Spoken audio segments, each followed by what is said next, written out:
बिस्मिल्लाहिर्रहमानिर्रहीम। अस्सलाम वालेकुम स्टूडेंट आज हम क्लास 11th फिजिक्स की न्यू बुक का चैप्टर नंबर 2 का लेक्चर नंबर 1 रिकॉर्ड करेंगे, जिसके अंदर हम सीखेंगे स्केलर्स और वेक्टर्स के बारे में। बच्चों, बिफोर स्टार्टिंग दिस लेक्चर आपको बता देना चाहता हूँ कि आपके पास स्केलर्स और वेक्टर्स जो हैं ये आपके बेसिक कॉन्सेप्ट हैं फिजिक्स के अंदर। ठीक है, आपको इनकी इंफॉर्मेशन होना बहुत ज्यादा जरूरी है। इसी तरह से जैसे आप किसी क्वांटिटी के यूनिट को याद रखते हैं ना, आपको ये भी याद रखना होगा कि वो क्वांटिटी जो है वो स्केलर है या फिर वेक्टर है। क्वांटिटी के स्केलर या वेक्टर होने से मेरी क्या मुराद है? बच्चों, आप लोगों ने जब चैप्टर नंबर 1 स्टार्ट किया था, आपने फिजिकल क्वांटिटीज के बारे में पढ़ा था और आपने उनको डिवाइड किया था दो कैटेगरी के अंदर, एक बेस क्वांटिटीज और दूसरी ड्राइव्ड क्वांटिटीज। इसी तरीके से बच्चों आप उन क्वांटिटीज को स्केलर्स के अंदर और वेक्टर्स के अंदर भी क्या करते हैं, डिवाइड करते हैं। ठीक है, स्केलर्स क्या होते हैं, वेक्टर्स क्या होते हैं, अब आने वाले लेक्चर में आगे हम इसी को देखेंगे। ठीक है, उससे पहले मैं आपको ये बता दूं कि आपके बोर्ड के पॉइंट ऑफ व्यू से जो आज के लेक्चर में मैं चीजें कवर अप करूंगा वो शॉर्ट क्वेश्चंस के लिहाज से और एमसीक्यूज के लिहाज से आ सकती हैं। ठीक है, तो आपने लेक्चर को ध्यान से जो है वो सुनना है। बच्चों, स्टार्ट करते हैं फ्रॉम स्केलर्स कि स्केलर्स क्वांटिटीज आपके पास कैसी क्वांटिटीज होती हैं। Scalars are physical quantities that can be described by its magnitude without any mention of direction. Scalars quantities आपके पास ऐसी क्वांटिटीज होती हैं, ठीक है, जिनको आप डिस्क्राइब कर सकते हैं सिर्फ उनके मैग्नीट्यूड से। मैग्नीट्यूड यानी अमाउंट से, ठीक है, वो कितनी अमाउंट में पाई जाती हैं। ठीक है, without any mention of direction, उनकी डायरेक्शन को बताए बगैर। ठीक है बेटा, क्वांटिटीज कोई भी चीज हो सकती है, मास, टाइम, स्पीड, ठीक है, वेलोसिटी, उनकी बात कर रहे हैं। तो स्केलर आपके पास ऐसी क्वांटिटीज हैं जो डिस्क्राइब की जा सकती हैं just by magnitude but not referring to its direction. ठीक है, उसके बाद वो आपसे कहता है स्केलर्स जो होती हैं आपके पास ये डायरेक्शन लेस होती हैं, यानी इनकी कोई डायरेक्शन नहीं होती। ठीक है, and have only numbers and unit, और इनके पास सिर्फ क्या होते हैं, नंबर्स और यूनिट्स होते हैं। इनसे क्या मुराद है, चलें इसको थोड़ा सा मैं डिटेल में आपको समझाता हूं ताकि आपको इसकी अंडरस्टैंडिंग आ सके। फॉर एग्जाम्पल, जब आपसे कहता है कि मैथ्स जो है वो एक स्केलर क्वांटिटी है, क्यों कहता है? आप किसी शॉपकीपर के पास जाते हैं और शॉपकीपर से जाके कहते हैं कि अंकल मुझे 2 kg शुगर दे, 2 किलो चीनी दे दे। क्या आपने कभी उसे जाके ये कहा है कि अंकल मुझे 2 किलो चीनी दे दें, राइट की तरफ, लेफ्ट की तरफ, ऊपर की तरफ, नीचे की तरफ? कभी कहा है? नहीं कहा। क्यों? क्योंकि सर जी सेंस ही नहीं बनती कि हम जाके ये कहें कि अंकल 2 kg चीनी जो है वो हमें राइट की तरफ, लेफ्ट की तरफ, ऊपर की तरफ या नीचे की तरफ दें। हमें तो सिर्फ इतना कहना है कि 2 kg चीनी दे दें, वो हमें बस उसे मेजर करके दे देंगे। तो मैं भी तो यही कहना चाह रहा हूँ कि हमारे पास कुछ क्वांटिटीज ऐसी होती हैं, ठीक है, जिनके साथ डायरेक्शन को एसोसिएट करने की जरूरत नहीं है, वो सिर्फ कंप्लीटली डिस्क्राइब हो जाती है उनके मैग्नीट्यूड से। जैसे टाइम है, ठीक है, टाइम, किसी से टाइम पूछे तो क्या उसे कहते हैं कि भाई मुझे टाइम बताना, वेस्ट की तरफ टाइम क्या हुआ है, नॉर्थ की तरफ टाइम क्या हुआ है? नहीं ना कहते। ठीक है, आप सिर्फ इतना कहते हैं भाई टाइम बता दो, और वो आपको बता देता है भाई इतना टाइम हो गया। ठीक है, सो टाइम भी एक स्केलर क्वांटिटी है, इसको भी डायरेक्शन की जरूरत नहीं है। मैथ भी स्केलर क्वांटिटी है, इसको भी डायरेक्शन की जरूरत नहीं। अगर मैं स्पीड की बात करूं तो स्पीड आपके पास क्या होती है, ठीक है, कि आपकी गाड़ी कितनी स्पीड से मूव कर रही है, यही है ना। आपके पास बच्चों आपकी गाड़ी के अंदर स्पीडोमीटर लगा होता है जो आपको उसकी हर लम्हा जो है वो स्पीड शो करवा रहा होता है। ठीक है, तो स्पीड भी क्या हुई आपके पास, एक स्केलर क्वांटिटी हुई, क्योंकि स्पीडोमीटर जो है वो आपको ये शो नहीं करवाता कि आप किस डायरेक्शन में जा रहे हैं, वो सिर्फ आपको ये शो करवाता है कि आप कितनी स्पीड से जा रहे हैं। ठीक है, सो स्केलर क्वांटिटीज ऐसी क्वांटिटीज हैं जो सिर्फ और सिर्फ मैग्नीट्यूड से डिस्क्राइब की जा सकती हैं, उनके लिए आपको डायरेक्शन की जरूरत नहीं। ठीक है, उसके बाद बच्चों वेक्टर्स की बात करते हैं। वेक्टर्स क्या होते हैं? Physical quantities which require magnitude as well as fraction for their complete specification are known as vectors. ऐसी क्वांटिटीज जिनको अपनी कंप्लीट स्पेसिफिकेशन के लिए, डिस्क्रिप्शन के लिए मैग्नीट्यूड भी चाहिए, यानी अमाउंट भी चाहिए कि वो कितनी अमाउंट में मौजूद है, और साथ में उनको डायरेक्शन भी चाहिए। तो ऐसी क्वांटिटीज को बच्चों हम क्या बोलते हैं? वेक्टर्स बोलते हैं। क्या बोलते हैं? वेक्टर्स। अच्छा बच्चों, इसकी भी एग्जांपल है आपके पास वेलोसिटी। ठीक है, जैसे ऊपर हमने स्पीड की बात की, ठीक है, speed is a scalar quantity क्योंकि स्पीडोमीटर हमें स्पीड शो करवाता है। अगर मैं आपसे कहूं कि आप जो ग्लोबल पोजीशनिंग सिस्टम इस्तेमाल करते हैं, आपकी मोबाइल के अंदर जीपीएस होता है ना, गूगल मैप, उसके अंदर जब आप बेसिकली एक जगह से दूसरी जगह जा रहे होते हैं, ठीक है, आप जगह चेक करते हैं कि भाई मैं कहाँ पहुंच गया हूँ, तो आपका जो बेसिकली जीपीएस होता है वो आपको बता रहा होता है कि भाई आप कितनी स्पीड से जा रहे हो। ठीक है, अगर वो एक्यूरेट है तो आपको ये भी बताता है कि आप कितनी स्पीड से जा रहे हो और आप किस डायरेक्शन में जा रहे हो। यानी आपका जो जीपीएस है, गूगल मैप है, वो आपको क्या बता रहा होता है? आपकी वेलोसिटी बता रहा होता है। ठीक है। जबकि गाड़ी का स्पीडोमीटर आपको क्या बता रहा होता है, स्पीड बता रहा था जो स्केलर क्वांटिटी है, लेकिन जो जीपीएस है वो क्या बता रहा है, वेलोसिटी बता रहा है जो कि वेक्टर क्वांटिटी है। क्यों? क्योंकि वो मैग्नीट्यूड के साथ साथ क्या बता रही है आपको, डायरेक्शन बता रही है। अच्छा, इससे भी मजीद अंडरस्टैंडिंग के लिए हम क्या करते हैं, फोर्स को देखते हैं। फोर्स है, फोर्स क्या है कि आप किसी जिस्म को पुश या पुल लगा रहे हैं, ठीक है, किसी को धकेल रहे हैं, खींच रहे हैं, ठीक है। 20 न्यूटन टू द राइट, ठीक है, आप राइट की तरफ क्या कर रहे हैं, 20 न्यूटन की फोर्स लगा रहे हैं, ठीक है। अच्छा सर, हमें इसके साथ डायरेक्शन को एसोसिएट करने की क्या जरूरत है? तो सपोज करें कि आपके पास एक बॉक्स है, ठीक है, आप इस बॉक्स को क्या करते हैं, राइट की तरफ इसके ऊपर एक फोर्स लगाते हैं, तो आपका ऑब्जेक्ट किधर जाएगा, राइट की तरफ जाएगा, ठीक है। लेकिन अगर मैं बजाय इसके कि राइट की तरफ फोर्स लगाऊं, मैं कहाँ लगाता हूँ, ऊपर लगाता हूँ, अपवर्ड, ठीक है। अपवर्ड से कहाँ फोर्स लगाता हूँ, डाउन की तरफ, नीचे की तरफ, ठीक है। तो मेरे पास ऑब्जेक्ट कहाँ जाएगा, फोर्स वो डाउनवर्ड मूव करेगा। अब वो राइट क्यों नहीं मूव कर रहा, ठीक है। तो देखें, डायरेक्शन के चेंज होने से आपके पास बच्चों क्या हुआ कि हमारे जो बेसिकली ऑब्जेक्ट की मूवमेंट है वो भी क्या हो गई, चेंज हो गई। सो कुछ क्वांटिटीज ऐसी होती हैं जिनके अंदर डायरेक्शन का होना बहुत ज्यादा क्या है, जरूरी है। ऐसी क्वांटिटीज को बच्चों हम क्या बोलते हैं, फैक्टर्स बोलते हैं, ठीक है। लेकिन जिनमें डायरेक्शन का बताना जरूरी नहीं है उनको आप क्या बोलोगे, उनको आप सिंपली स्केलर्स बोलोगे। क्लियर है? अगर अभी तक इसकी अंडरस्टैंडिंग नहीं आई तो फिर हम इसको कुछ पैसों से लेना देना कर देते हैं, ठीक है। बच्चों स्केलर्स ऐसे हैं कि जैसे आप किसी को ये कह रहे हो कि भाई मेरी पॉकेट में जो है वो पैसे हैं, मेरी पॉकेट में क्या है, पैसे हैं, किसी को बता रहे हैं कि मेरी पॉकेट में पैसे हैं, ये आपके पास स्केलर क्वांटिटीज की तरह है। और वेक्टर्स आपके पास ये है कि आप किसी को बताते हैं कि भाई मेरी पॉकेट में पैसे हैं, और आप ये भी बताते हैं कि भाई मैं इनको कहाँ कहाँ पे खर्च करने वाला। यानी आपने सिर्फ ये नहीं बताया कि मेरी पॉकेट में पैसे हैं, आप ये भी बता रहे हैं मैं खर्च कहाँ करने वाला हूँ। यानी आप मिकदार भी बता रहे हैं और डायरेक्शन भी बता रहे हैं कि मैं किधर जाऊंगा इनको लेकर। क्लियर है? ठीक है। तो ये आपके पास क्या थी, स्केलर्स और वेक्टर्स थी, ठीक है। आपकी बुक ने स्केलर्स और वेक्टर्स की कुछ एग्जांपल्स जो है वो बुक पे डिस्कस की हुई है, ठीक है, जिनमें उसने उनकी डेफिनेशन बताई है प्रॉपर। चलिए उनको भी देखते हैं। बच्चों ये देखो, आपके पास यहाँ पर स्केलर्स के लिए कुछ एग्जांपल्स हैं, ठीक है, और कुछ वेक्टर्स के लिए भी एग्जांपल्स हैं। स्केलर्स के लिए जो एग्जांपल्स दी गई हैं इनमें मास, डिस्टेंस, स्पीड, टाइम, एनर्जी और टेम्परेचर, और बकायदा इनकी आगे डेफिनेशन दी गई है, ठीक है, जो आपको शॉर्ट क्वेश्चंस में आ सकती हैं, ठीक है। और ये उन्होंने यहाँ पे जैसे डिस्टेंस, स्पीड, ये बहुत जरूरी है आपके लिए समझना, ठीक है, क्यों? क्योंकि आगे जाके इनकी डिटेल प्रोवाइड नहीं की गई। उनका ये समझना है कि आप 9th क्लास में सीख के आ चुके हैं, तो अब आपको इनको दोबारा सीखने की जरूरत नहीं है, जस्ट आपको एक ओवरव्यू दे दिया गया। तो मैं भी आपको यहाँ पे सिर्फ एक ओवरव्यू ही दूंगा, लेकिन थोड़ा सा डिटेल में दूंगा ताकि आपको अंडरस्टैंडिंग आ जाए, ठीक है। स्टार्टिंग करते हैं from mass which is a scalar quantity, क्योंकि स्केलर के पार्ट के अंदर आ रही है, ठीक है, तो एक स्केलर क्वांटिटी है, ठीक है। मैस एक स्केलर क्वांटिटी है जिसको अपनी डायरेक्शन की जरूरत है नहीं। So mass the amount of matter in an object, ठीक है, किसी भी ऑब्जेक्ट के अंदर मैटर, मादे की मिकदार को आप क्या कहते हैं बच्चों, मैस कहते हैं, ठीक है।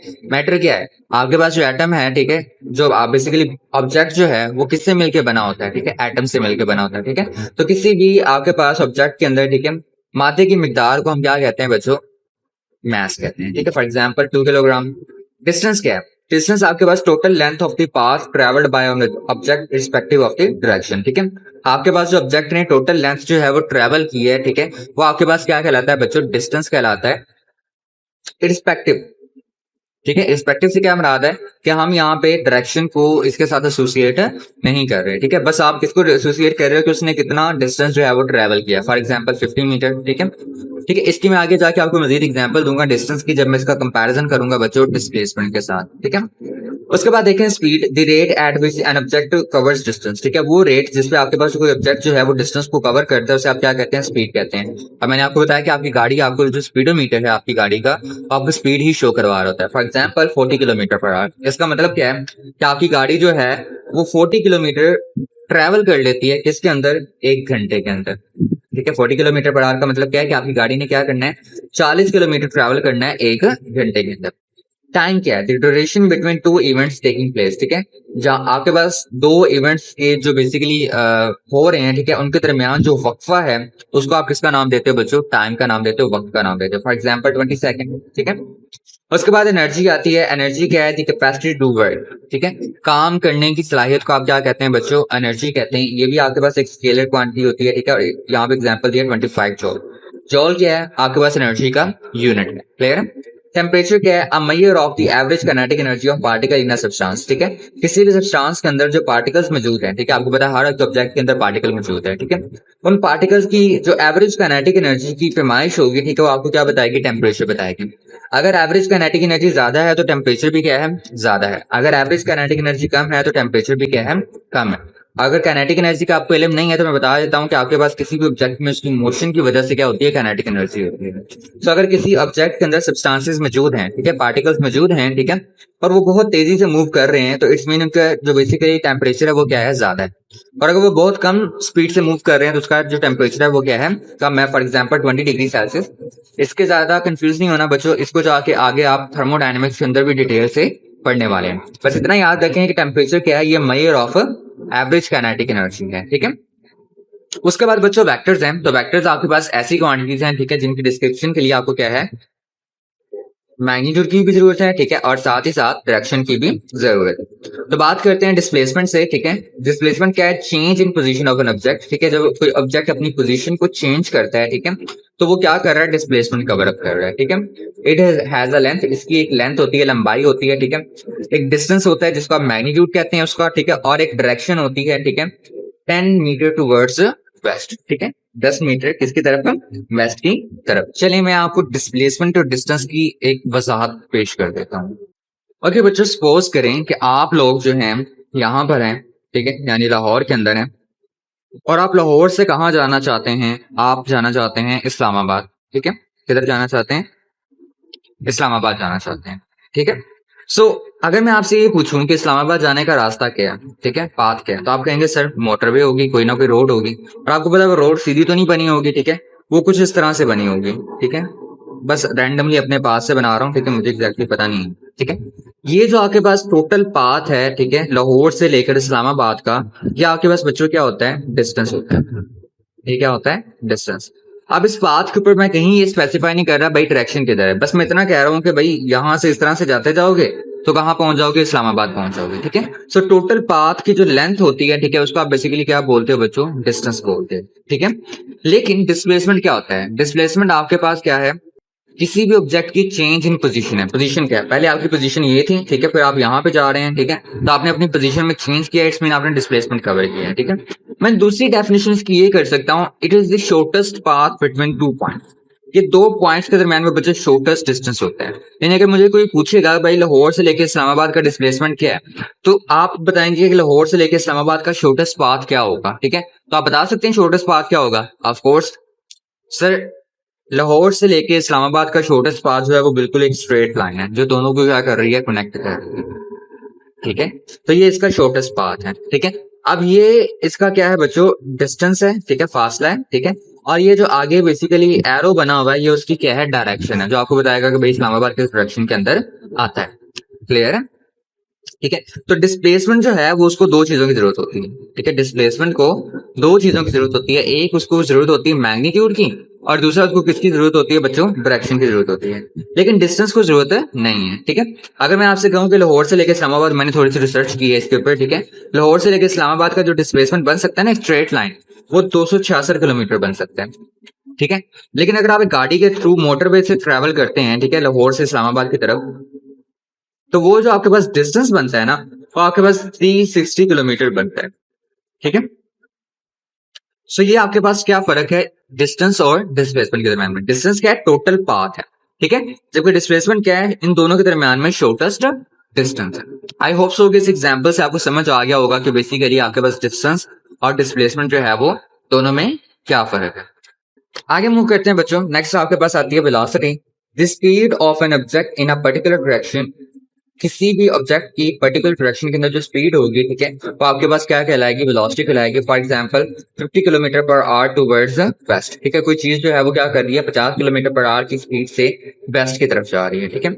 जब आपने इसके साथ वेस्ट लगा दिया ना, ठीक है, डायरेक्शन लगा दी, तब आप उसको स्पीड नहीं बोलेंगे बल्कि क्या बोलेंगे बच्चों? वेलोसिटी बोलेंगे, ठीक है, क्योंकि अब आपने स्पीड वाला कॉन्सेप्ट खत्म कर दिया है। स्पीड में सिर्फ आप बता रहे थे मिकदार कितनी है, मैग्नीट्यूड कितनी है, लेकिन जैसे ही आपने डायरेक्शन लगा दी स्पीड के साथ, अब वो स्पीड नहीं रही बल्कि क्या बन गई है बच्चों? वेलोसिटी बन गई है, ठीक है। नेक्स्ट बात करते हैं एक्सेलरेशन की। एक्सेलरेशन क्या है? The rate of change of velocity, ठीक है। जब वेलोसिटी के अंदर बच्चों चेंज आता है, ठीक है, रेट ऑफ चेंज यानी वक्त के लिहाज से वेलोसिटी क्या करती है? खुद को चेंज करती है, दैट अकर्स, जो चेंज है वो अकर करता है किसके अंदर, स्पीड के अंदर या फिर उसकी डायरेक्शन के अंदर, बोथ या फिर दोनों के अंदर, ठीक है। तो आपके पास क्या प्रोड्यूस होता है, बॉडी के अंदर एक्सेलरेशन प्रोड्यूस होता है, ठीक है। फॉर एग्जांपल 10 मीटर पर सेकंड स्क्वायर अपवर्ड, 10 मीटर पर सेकंड स्क्वायर, ये मीटर पर सेकंड स्क्वायर क्या है, एक्सेलरेशन का यूनिट है, ठीक है। सो देख, एक्सेलरेशन क्या है बच्चों, चेंज है किसके अंदर, आपके पास स्पीड के अंदर, ठीक है। यहाँ आपके ऑब्जेक्ट की स्पीड चेंज कर रही है, ठीक है, या फिर क्या चेंज कर रही है, उसकी डायरेक्शन चेंज कर रही है, ठीक है। या फिर आपके पास क्या हो रहे हैं, दोनों के दोनों ही चेंज हो रहे हैं। तो आपके पास ऑब्जेक्ट के अंदर बच्चों क्या प्रोड्यूस होगा, आपके पास ऑब्जेक्ट के अंदर प्रोड्यूस होगा एक्सेलरेशन प्रोड्यूस होगा, ठीक है। अब इसको थोड़ा सा समझते हैं कि स्पीड किस तरह से। फॉर एग्जाम्पल के वक्त के एक लम्हे में, ठीक है, एक सेकंड के अंदर आपके पास स्पीड थी 50 मीटर पर सेकंड, ठीक है। और अगर ये लम्हे क्या हो जाती है, वो आपके पास चेंज होकर क्या हो जाती है, 70 मीटर पर सेकंड हो जाती है, ठीक है। फिर से चेंज होकर आपके पास 110 मीटर पर सेकंड हो जाती है, ठीक है। तो स्पीड के अंदर अगर आपके पास चेंज आता है तो इट्स मीन आपकी बॉडी क्या कर रही है बच्चों, एक्सेलरेट कर रही है, ठीक है, उसके अंदर एक्सेलरेशन पैदा होता है। इसी तरीके से अगर डायरेक्शन में चेंज आता है, डायरेक्शन में कैसे चेंज आ सकता है, अगर स्पीड चेंज नहीं कर रही तो डायरेक्शन किस तरह से चेंज कर रही होगी, ठीक है। अगर आप किसी राउंड पाथ पे मूव कर रहे हैं, गोल चक्कर पे मूव कर रहे हैं, ठीक है, तो आप गोल चक्कर पे मूव कर रहे हैं तो आप देखें हर लम्हे अपनी सिमत चेंज कर रहे हैं, ठीक है। आपकी बॉडी हर लम्हे क्या कर रही है, अपनी डायरेक्शन को चेंज कर रही है, ठीक है। तो इस तरह से भी आपके पास क्या होता है बच्चों, एक्सेलरेशन प्रोड्यूस होता है, ठीक है। जब आप बेसिकली स्पीड को चेंज करें तब भी एक्सेलरेशन प्रोड्यूस होगा, ठीक है। और जब आप अपनी डायरेक्शन को चेंज करते हैं तब भी क्या प्रोड्यूस होता है बच्चों, एक्सेलरेशन प्रोड्यूस होता है, क्योंकि आप सर्कल के ऊपर हर पॉइंट पे अपनी डायरेक्शन क्या कर रहे होते हैं, चेंज कर रहे होते हैं, ठीक है। उस केस में भी एक्सेलरेशन होता है। या अगर आप दोनों बैक वक्त पे क्या कर रहे हैं, चेंज कर रहे हैं, ठीक है, तो भी आपके पास क्या प्रोड्यूस होगा, एक्सेलरेशन प्रोड्यूस होगा, ठीक है। सो एक्सेलरेशन क्या है, आपके पास rate of change of velocity. I hope so आपको एक्सेलरेशन की समझ आ गई होगी, ठीक है। आगे आपके पास आती है फोर्स। फोर्स क्या है, आपके पास अ पुश और पुल एक्टिंग ऑन एन ऑब्जेक्ट, ठीक है। किसी भी ऑब्जेक्ट के ऊपर जो पुश और यहाँ पुल लगता है, ठीक है, तो आपके पास क्या कहलाता है, फोर्स कहलाता है। और मैंने अभी आपको डिटेल में बता दिया, ठीक है, कि फोर्स के वेक्टर होने की रीजन क्या है, ठीक है। इसको डिटरमिन करते हैं बाय इट्स मैग्नीट्यूड, इसके मैग्नीट्यूड से एंड इट्स डायरेक्शन, और इसकी डायरेक्शन की हेल्प से, ठीक है। इसके लिए मैग्नीट्यूड भी चाहिए और डायरेक्शन भी चाहिए, ठीक है। सो बच्चों ये आपको हाई होप्स हो कि समझ आ गई होगी, ठीक है, कि ये आपके पास स्केलर क्यों है, ठीक है, और ये आपके पास वेक्टर्स क्यों है, ठीक है। स्केलर्स के लिए हमें सिर्फ क्या चाहिए बच्चों, मैग्नीट्यूड चाहिए प्लस और कुछ नहीं चाहिए, ठीक है। जबकि वेक्टर्स के लिए हमें क्या चाहिए, मैग्नीट्यूड भी चाहिए, ठीक है, और साथ ही साथ हमें डायरेक्शन भी चाहिए। एक बेसिक डिफरेंस बच्चों और बता देता हूं ताकि आपको क्लैरिटी हो जाए, ठीक है। आप स्केलर्स को जो है वो ऑर्डिनरी मेथड से ऐड कर सकते हैं। जैसे आप 25 जूल है ना, इसके अंदर मजीद 25 जूल ऐड करेंगे तो आपके पास 50 जूल आ जाएगा, ठीक है। लेकिन वेक्टर्स को इस तरह से ऐड नहीं कर सकते, यानी न्यूमेरिकली अलजेब्रिकली जैसे आप ऐड करते हैं ना, वैसे ऐड नहीं करते, ठीक है। वेक्टर्स को ऐड करने के अलग से मेथड है, ठीक है, जो मैं आपको नेक्स्ट लेक्चर के अंदर सिखाऊंगा, ठीक है। जैसे 20 न्यूटन की फोर्स है, ठीक है, अगर मैं इसको वेक्टर के तौर पर ट्रीट कर रहा हूँ, मैग्नीट्यूड के हटकर डायरेक्शन के साथ ट्रीट कर रहा हूं, तो मुझे 20 न्यूटन को जब 20 न्यूटन के अंदर ऐड करूंगा, ठीक है, तो वो आंसर कुछ डिफरेंट आएगा, ठीक है। वो किस तरह से आएगा, ठीक है, उसके लिए आपने नेक्स्ट लेक्चर जो है वो जरूर वॉच करना है। क्लियर स्टूडेंट्स, चलें नेक्स्ट बच्चों सीखते हैं सिंबॉलिक रिप्रेजेंटेशन ऑफ वेक्टर्स, ठीक है। हम वेक्टर्स को पढ़ तो चुके हैं कि वेक्टर्स होते क्या हैं, लेकिन बच्चों हमें ये भी तो पता होना चाहिए कि हम वेक्टर्स को बुक के अंदर लिखेंगे कैसे, ठीक है, किस तरह से शो करवाएंगे। तो दो तरह से शो करवाते हैं, एक आपकी सिंबॉलिक रिप्रेजेंटेशन है, दूसरी आपकी ग्राफिकल रिप्रेजेंटेशन है, ठीक है। सिंबॉलिक रिप्रेजेंटेशन बच्चों कैसे की जा सकती है, वेक्टर्स जो है उनको मोस्टली हम डिनोट करते हैं बोल्ड फेस लेटर से, यानी आपने सिंपल जो लेटर्स हैं उनको थोड़ा सा गहरा करके लिख देना है, ठीक है, यानी गाढ़ा करके लिखना है, ठीक है, थोड़ा सा बोल्ड लेटर लिखना है नॉर्मल लेटर से हटकर, ठीक है। ये वेलोसिटी का वेक्टर है, ये किसका वेक्टर है, फोर्स का वेक्टर है, ठीक है। सो वेक्टर्स को डिनोट करते हैं बोल्ड फेस लेटर से, या फिर दूसरा मेथड ये है, क्योंकि हम ऑफ कोर्स बुक पे या कॉपीज पे इस तरह से तो लिखने से रहे, ठीक है। दूसरा मेथड जो है वो ज्यादा बेहतर है कि आप क्या करें, सिंबल के ऊपर एरो लगा दें। जैसे वेलोसिटी है तो वेलोसिटी लिखें, ठीक है, और उसके ऊपर क्या लगा दें, एरो लगा दें, ये शो करवाएगा ये वेलोसिटी का वेक्टर है। इसी तरीके से फोर्स है तो फोर्स के ऊपर भी क्या लगा दें, एरो लगा दें, ये शो करवाएगा ये किसका वेक्टर है, फोर्स का वेक्टर। क्लियर है स्टूडेंट्स, ठीक है।